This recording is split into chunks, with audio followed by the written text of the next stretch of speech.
Masama ba ang iyong pakiramdam? I-low-carb mo lang yan. Yan ang parating linya ng mga kasama natin sa ating community members in low-carb and fasting nutrition. Bakit epektibo ang low-carb at fasting sa maraming sakit? Yun yung pag-uusapan natin today, and if meron kayong mga dinaramdam na sakit o meron kayong kakilala na masama yung pakiramdam at kung ano yung kanilang problema, you can put that in our comment section and we will see how low-carb and fasting can be applicable. So we are live right now in our YouTube and Facebook channels. And kung meron kayong mga ideas and comments about low carb and fasting, you are very free to put them in the comment section para pag-usapan natin. Yun yung pinakaunang pumupunta sa aking isipan every time somebody tells me I am not feeling well. Kapag merong nagsasabi na meron akong sakit before discovering low carb, before pa ako nag-go into fasting and this kind of lifestyle change, noon kapag merong nagsabi na meron akong sakit, say for example, meron siyang rhinitis o di kaya sakit sa ulo o di kaya sakit sa tiyan, immediately my training as a doctor, nag-iisip agad ako kung anong gamot yung para dito. Iisipin ko kung eto ba ay merong infection, bibigyan ko ng antibiotics, kung merong sakit, bibigyan ko ng pain reliever, sa mga meron namang matataas na sugar, bibigyan ko agad ng gamot, pampababa ng blood sugar, sa mga may mataas na blood pressure, bibigyan ko agad ng gamot para pangpababa ng blood pressure. Sa mga kailangan mag-weight loss na merong mga obesity, exercise diretso yung sinasabi, and diet na yung diet na iniisip natin is usually ay low calorie intake of diet. Pakontian yung pagkain. But when I discovered low carb and fasting, I realized na marami pala ito can be addressed by just changing your food intake. And mind you, hindi kailangan kontian yung pagkain. We don't need to lessen our calorie intake. Dahil yung pagbaba ng calorie intake, yes, it may be effective for weight loss short term, pero hindi ito magiging epektibo when it comes to lowering the inflammation in our body, and at the same time, hindi ito makakabuti sa ating metabolism. When we say low-carb nutrition, we can eat the exact amount of calories na kailangan natin on a day-to-day basis sa ating mga kailangan gawin. It's just that hindi na ito manggagaling sa same source na mostly carbohydrates o yung sugar as our primary source of energy. We've been brainwashed ever since we were kids sa food pyramid natin, Go, Grow, and Glow na mga food, and also the Platong Pinoy or Pinggang Pinoy na mostly more than 60%, 60 to 70% ay nanggaling lang sa carbohydrates.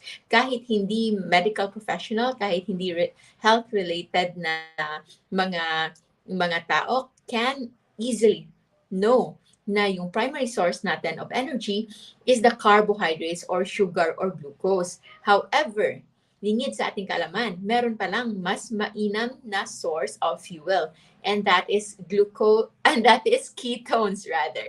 Ketones or the energy na coming from fats. So, fatty acids and ketones can produce ATP. So, ATP, ito yung pinaka-fuel natin, pinaka-gasolina natin. So, yung katawan natin actually will not mind. Hindi niya alam kung saan ang galing yung fuel na ito.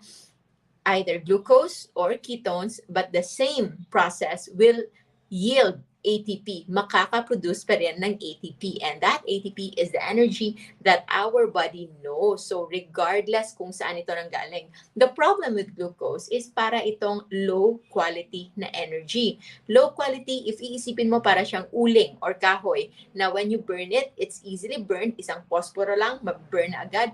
But it will have a lot of residues. Marami siyang carbon footprint. So marami siyang iiwang parang mga dumi-dumi sa ating katawan. Whereas if you use a cleaner source of energy, like say for example, electrical energy, yun yung parang katumbas ng ketones and fatty acids. Konti yung kanyang carbon footprint. Konti yung kanyang parang residual na mga basura. that is why it is very efficient. There are many illness in our body na hindi natin alam na related pala sa too much glucose metabolism. We have been using glucose for so long na hindi natin alam na naiimbak na pala sa ating katawan yung mga residual na mga basura na yon, yung mga carbon footprint, yung parang mga part ng glucose na hindi dapat mag-accumulate sa ating katawan. One example would be Alzheimer's disease, yung pagiging ulyanin, ang pagkakaroon ng plaques in our brain. It is now considered as type 3 diabetes. It's still an ongoing nomenclature of naming it, but they've seen na karamihan pala sa mga ulyanin, sa merong mga dementia, merong Alzheimer's disease, also have the same spectrum as diabetes. Ibig sabihin, for the longest time, ito ay exposed to too much glucose metabolism, and they also have this degree of insulin resistance. So, insulin resistance, it is what happens to our body kapag patuloy nating pinapa-increase yung ating insulin sa katawan. There will come a point that our body will no longer respond to insulin. And insulin is important na dapat sensitive tayo dito. Ang insulin ay isang fat-storing hormone, and it is a hormone na tumataas kapag kumakain tayo ng mga pagkain, especially loaded with carbohydrates. So, hindi lang basta sugar, hindi lang basta yung mga matatamis, even starch, kahit hindi siya matamis, but the moment it is broken down, ito ay magiging glucose pa din. So starch, ano yung pinaka-famous na starch sa atin sa Pilipinas? It's rice. After rice, ano yung sunod na paborito? Pandesal, bread. After pandesal and bread, ano yung next? Noodles, pasta. Mahilig na tayo kasi we are already exposed to many cuisines na mahilig na rin tayo sa pasta.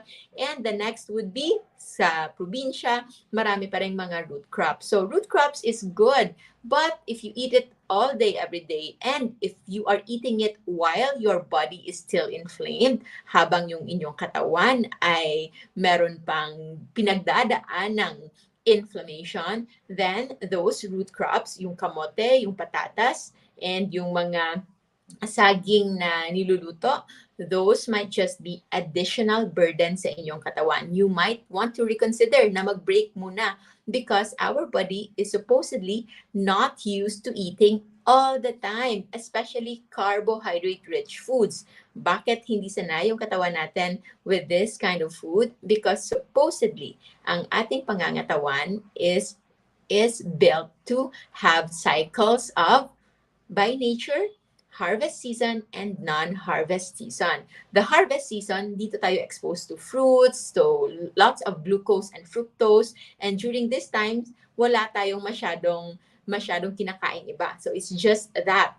And pagkatapos ng harvest season, we are actually already on non-harvest season na kung saan either nag-aayuno tayo, hindi tayo kumakain, or if ever we eat foods that are not rich in carbohydrates, but mostly naghahunting tayo. Tayo ay mga ngaso o di kaya mangingisda, which is our primary source of food for the longest time in human evolution na history would be animal meat products. So this is not a case of whether it's ethical or not ethical to eat animals, but we are just basing this one based on history na for the longest time, yun yung nakasanayan ng katawan natin to eat food that are mostly rich in proteins and natural fats. So beef, pork, chicken, eggs, fish, seafoods, all of these are protein rich and also good in natural fats that are healthy for us. Hindi natin kailangan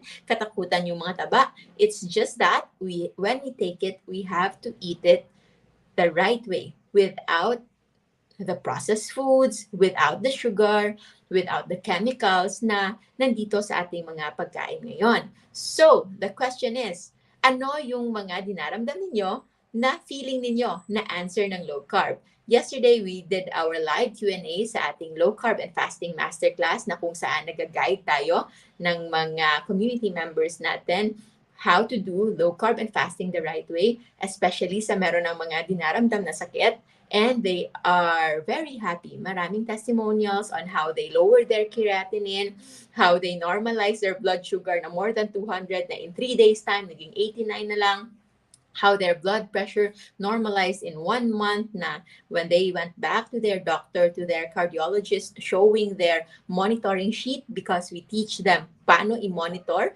paano mag-slowly but surely go into low carb and fasting the right and safe way. And then their cardiologists are the ones na kumuha ng kanilang gamot so that they can now start to wean off from their medications and they just maintain their normal blood glucose and blood sugar with just dietary changes alone. And for those na who want to lose weight, exercise is good for heart health and for increasing your stamina and resistance. But for weight loss alone, it might be good to just manage how you eat first para hindi sobra-sobra at sabay-sabay yung mga burden na nilalagay natin, ng stress na nilalagay natin sa katawan. And you can see that when the moment you already do low carb, kapag nasanay ng katawan ninyo, you are fueling on low carb nutrition, hindi na kayo nasasanay na glucose lang yung primary source of energy ninyo, you are already tapping your ketones and your fatty acids na nakaimbak sa ating katawan and you are using it already as energy, then you can see na in 2 weeks time, you can easily transition into fasting. Mas madali yung fasting. And as you go along, maybe in a month or 2 or 3 months, depende on how you adapt to this way of life, you can also see that you will have this tremendous amount of energy. Sobrang ganda ng pakiramdam. You have a sharper brain. You have this parang halos restless ka kasi marami kang energy kahit hindi ka na kumakain as frequent as before. Diba? Sino sa inyo ang nakaramdam na niyan? Na before, 3, 4, 5, 6 times a day, every 2 hours kumakain at lethargic pa din. Kayo ay mahina pa din and hindi pa rin ganoon ka-productive. But nagulat na lang kayo na the moment you started low carb and fasting, nawawala na kayo ng ganang kumain, you only eat twice a day and you already feel full at meron kayong parang unlimited source of energy because that is a sign of fat adaptation. At kapag fat adapted ka na, you are now fueling not just on glucose, but also on ketones and fatty acids. So it's cleansing your body. At the same time, you are producing cleaner form of energy and you have this energy to do anything that you wanted to do, whatever it is na gusto mong gawin. And one of those important things would be physical activity or exercise. So yung maganda, akala mo mag-i-improve ka lang ng inyong pagkain, but later on, it's just one step that will lead to another good step and then an even better step. So from low carb, binababaan mo yung inflammation sa inyong katawan, normalizing your blood sugar, normalizing your blood pressure, nawawala na yung mga sakit-sakit sa katawan, sakit ng tiyan, sakit ng ulo, sakit ng likuran, and many, many more. And after that one, you will see that fasting will go naturally, mas madaling mag-ayuno, wala nang stress, mas makakatipid ka pa, and the moment you are already in this way of life, you can see that you can do so many other things like exercise or doing the project na matagal mo nang dinedelay. So that is why for us who have been in this way of life for so long, kahit sa mga baguhan pa lang na nag-low carb na in 1 month, 2 months, or 3 months, maraming sobrang na-amaze kung ano yung nangyari sa kanilang katawan. For those na hindi naniniwala, it's okay. We are not forcing anybody, but we are just sharing our own journey so that if ever lang naman merong panahon na darating sa isang araw na may isip ninyo, you are not feeling okay and you did everything that you thought are best to be done. Like, nag-avoid na kayo ng mga mamantikang pagkain, hindi na kayo kumakain ng asin, sobrang matatabang na yung kinakain, and then grabe na yung exercise ninyo, still, hindi pa rin ganun kaganda yung inyong pakiramdam. You're consuming a lot of supplements and yet, hindi pa rin optimum yung health ninyo. Then maybe, just maybe, you can try to do low carb and fasting. Marami tayong videos on how to start it, slowly but surely for beginners. Marami na rin testimonials dyan. And kung hindi kayo naniniwala, you can just observe and try to see for yourself just one day, and you will easily see how this way of life, how this lifestyle, pag-change lang ng pagkain. It may sound so simple, but nung na-discover namin, it is just a very simple thing na pinagkakaligtaan ng pala natin. We don't give value to it because we are so used, nasanay tayo na yung ating way of eating is this one, at wala na tayong iba pang inisip but just accepted it for what it is. And now we see how this little change in our habits, starting with our food intake, the moment na kung ano yung pipiliin mo ng pagkain na ilalagay mo sa inyong plato, and then kung ano yung isusubo mo at ipapasok mo sa inyong katawan, yun pala has direct impact when it comes to your overall health. So, kaya kailangan, if you wish to consider this one, you can watch other videos or read the comments. So, for those of you, thank you so much. More than 1,700 live viewers in Facebook. You can help by putting in your own testimonies kung ano yung experiences when it comes to this way of life para ma-encourage naman yung iba. Wala namang masama for you to say your own story, for you to share your own journey kasi you just don't know who will be inspired. Maraming mga tao na iba't iba yung pakiramdam. Very common, diabetes, high blood, fatty liver, PCOS, and ano pa ba? Obesity. And then, yung iba, infertility. Pero hindi lang yan. Maraming application yung low carb. Kahit yung mga merong GERD, hyperacidity, na halos hindi nila maisip paano mag-fasting yung mga taong may hyperacidity or acid reflux.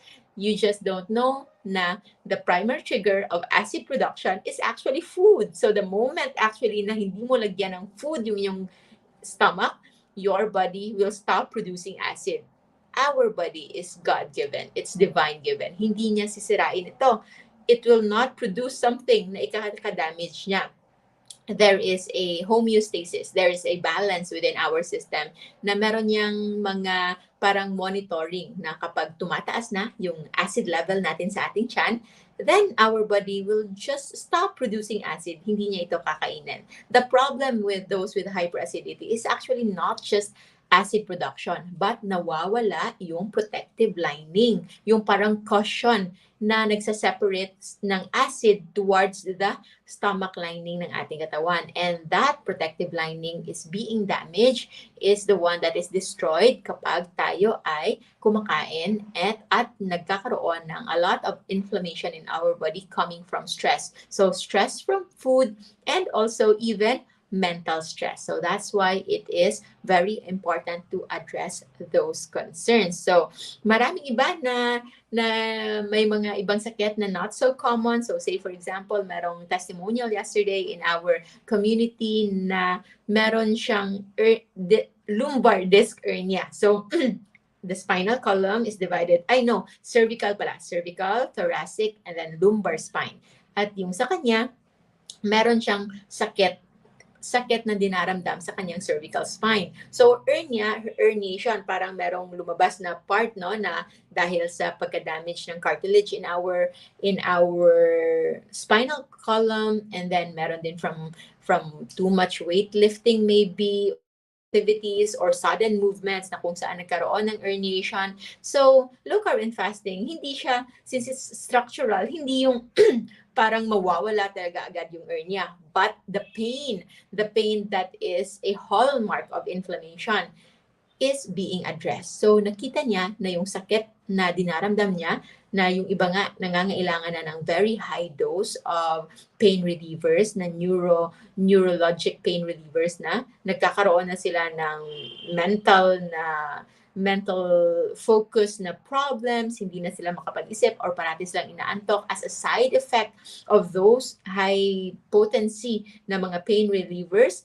And yet, the pain is still there. But when they do low carb and fasting, nakita nila that the pain subsided naturally. So, in fairness naman, to be honest, hindi lahat na-answer ng low carb and fasting. Maraming mga sakit na hindi pa rin ganon ka-applicable right there and then. But low carb and fasting is not contradictory. It's not against any illness, because low carbon fasting is just the natural way for us to supposedly eat, to supposedly live our life. We are humans na nag-evolve over millions of years na sanay sa cycles of harvest season and non-harvest season and fasting season. We are just trying to mimic that. Kasi kapag hindi tayo nagmimic niyan at nagpadala tayo sa availability of our food, na meron tayong 24 hours, 7 days a week na food delivery, meron tayong mga refrigerators na can store food up to so many years na hindi ka talaga mauubusan.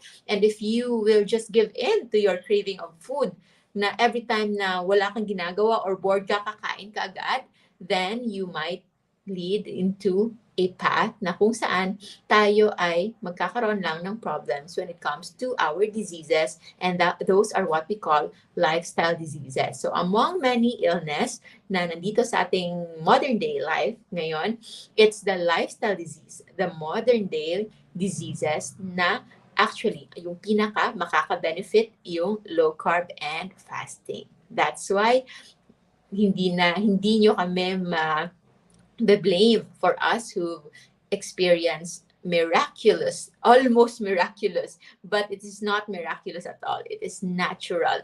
It is just what it is. Na the moment we lowered our inflammation sa aming katawan through proper intake of real foods na wala tayong binibenta dito. If meron kayong gustong kainin, pumunta kayo sa wet market, sa merkado, bumili kayo ng fresh na meat products there and vegetables, and you can eat as much as you want until you are satisfied.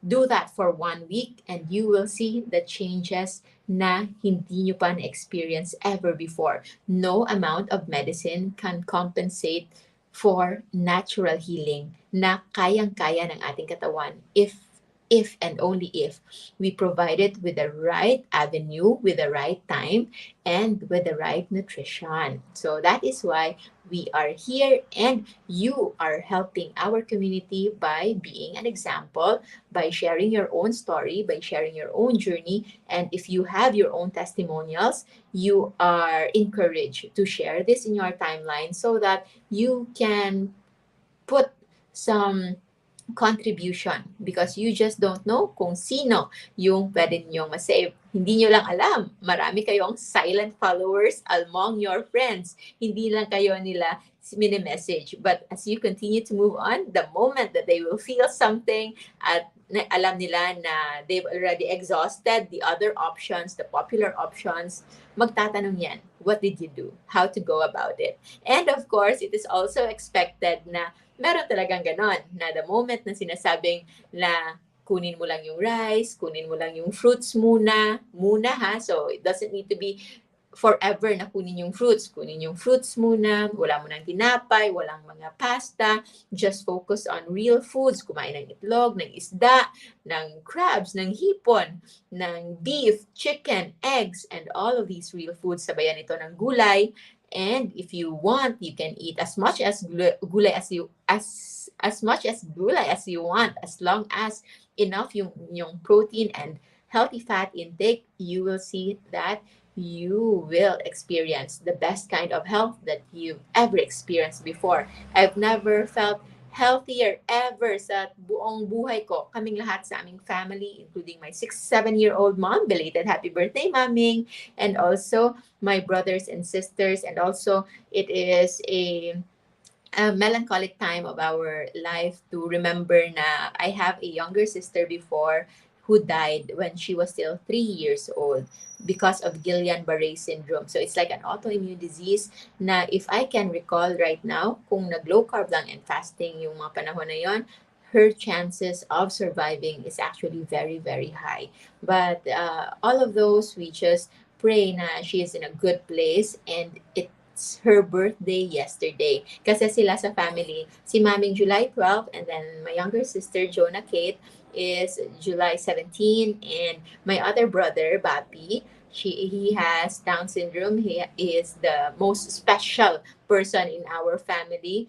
He will turn 35 this coming July 22. So tatlo sila yung birthday celebrants namin in the family this July, and we cannot thank God enough for our discovery of this way of life, because ngayon wala sa aming family yung merong mga high blood, diabetes, and many more, because we did this way of life na kung saan we actually reversed yung what is expected of us, because sa aming family we have a very strong family history of diabetes. And for the longest time, while I was still in med school and even while I'm a doctor already, pre-diabetic na ako. I was already taking metformin that time.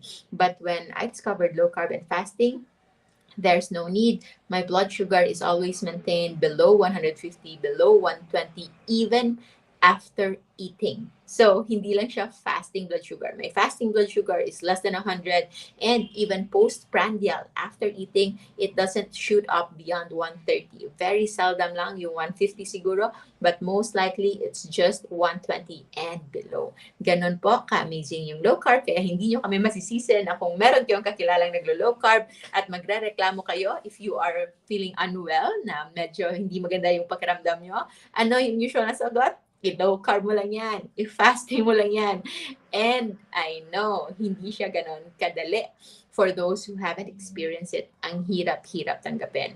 Even my close friends who are doctors themselves ay hindi ganon kadaling makapaniwala. But when they gave me the opportunity to explain to them on biochemical side, no, to which we will not discuss na lang because it's biochemistry na medyo complicated. It took me a while to understand biochemistry also in med school, because hindi hindi Bachelor of Science yung pre-med course ko.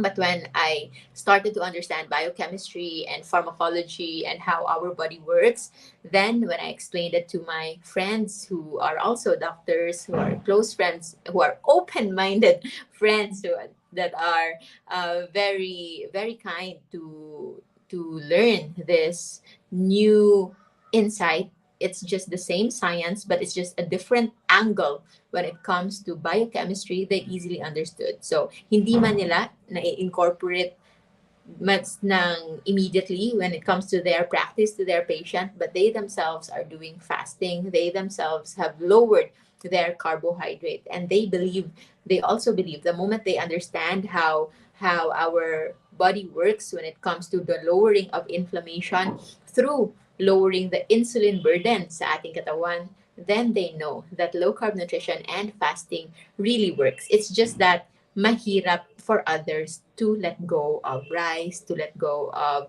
pasta, to let go of fruits, to let go of bread. So it is an emotional attachment. It is an attachment na hindi siya physiological, hindi siya nutritional, hindi siya based on natural need of our body, but it's just a mental, psychological need. And if you want to have the right mindset, you may surround yourself with like-minded people, or nung nagsimula ako, I just watch on loop yung mga videos and other materials, and I keep on looking at journal articles na supporting how this way of life is actually being buried, this way of eating na hindi nakikita on popular way of addressing, of managing illness. Yun yung mga unbiased na mga journal articles without any promotions, without any sponsorship from any industry, pharmaceutical, food industry. You can see there that this is really a way of life na natural para sa mga tao, and this is where we can thrive. So that is why I do what I do first and foremost for my family, at dahil tayo ay tamad magsalita ng paulit-ulit, I decided to put it in social media para kung merong magtanong why I do what I do, it's all in here, and you can just watch the video. For first-time viewers of our live episodes, we have a Facebook page, we have a Facebook groups, Life Without Rice and Low Carb Feasting and Fasting Community. These are free groups na every day you will be inspired and motivated because of the hundreds of thousands community members sharing their transformation, sharing their healing, hindi lang basta weight loss, but also their successful non-scale victories. So, non-scale victories, ito yung mga successful na benefit na nakita nila, yung mga benefits na nakita nila from low carb that is not just related to weight kasi mas marami yung nagkaroon ng healing. Hindi weight loss yung ating goal dito, but it's actually healing, and the normalization or optimization of health, of weight is just unexpected. Ito ay expected lang na parang side effect. A very good side effect at that. So, healing, pagbaba ng inflammation, pag-normalize ng blood sugar, pagkawala ng sakit, pagkawala ng mga allergies, pangangate, pagkawala ng mga facial breakouts and acnes. I think I made a post about that a few years ago, how I was struggling with pimples na hindi ko malaman kung saan nanggaling before. Kahit pa nung mga panahon na hindi ako lumalabas ng bahay, hindi ko alam kung bakit yung pimple ko ay hindi maubos-ubos. Only to realize that yung post ko na yon, that I have problem with my pimples that time, yung post ko pala the previous day, I have a lot of chocolates, meron akong mga pasalubong galing Bacolod na alam niyo naman, it's the land of sugar dito sa Pilipinas. So those things pala are just the inflammation. It's not from the outside. Akala ko marumi lang yung paligid, marami lang akong mga pathogens or allergens na panay touch ko ng aking mukha. But no, it's the dirt coming from the inside. It's the food that I'm eating na nag-accumulate sa aking katawan, and it reveals as breakouts, acne, mga pus, and yung mga boils. So abscesses, those are inflammation, and those are signs of poor immune system. So that is why, kung masama ang pakiramdam mo at hindi mo na alam kung anong gawin, and kung gusto mong huwag masanay lang sa basta-bastang gamot, or before you go into taking drugs and medicines, maybe you can just try to do low carb and fasting and see how it works. So, yon, marami ng ganyan. And for those na merong mga ibang sakit na uncommon, like meron kanina neurodermatitis, so everything that is ending with itis, dermatitis, folliculitis, ano pa ba, lahat ng may itis, it's just inflammation. So inflammation, most common if you are not doing low carb yet, inflammation most likely it is just part of your food intake. So improve your food intake, remove muna the sugar, the carbs, the starch, the fructose in your meals, replace it with proteins, meat, eggs, and then if you want vegetables, you can just choose vegetables na mataas yung fiber, green leafy vegetables, cauliflower, broccoli, kung hindi naman kayo sensitive to fibers, because me, I'm sensitive to fibers. You can see that those food intake can actually be the sole reason why you will experience 80% of your healing. So 80%, bakit 80% lang? Because hindi lang naman lahat nasa food intake lang. There's also fasting, and there's also our physical activity, there's also our sun exposure, there's also sleep, and of course, meron din tayong proper positive mindset. Bago magsimula lahat, you have to believe that you can heal. Kailangan paniwalaan ninyo that you are capable of healing. If hindi pa kayo naniniwala, you are encouraged to join our Facebook groups and browse. Gawin yung favorite, yung Life Without Rice for food inspirations, kung ano yung mga common Filipino low-carb meals na kinakain ng mga tao without rice. And also the low-carb feasting and fasting community where the transformations and health tips are being shared. And for those naman who wish to be guided, when it comes to proper nutrition, properly, safely doing low carb and fasting, you are welcome to join our exclusive low carb and fasting masterclass. We have our admins for enrollment na nasa comment section lang if you wish to know more. So, maraming salamat everybody. I think that's it for today. And of course, remember to always stay low carb so that we all stay safe. Maraming salamat. Have a good day everyone. Bye. Thank you.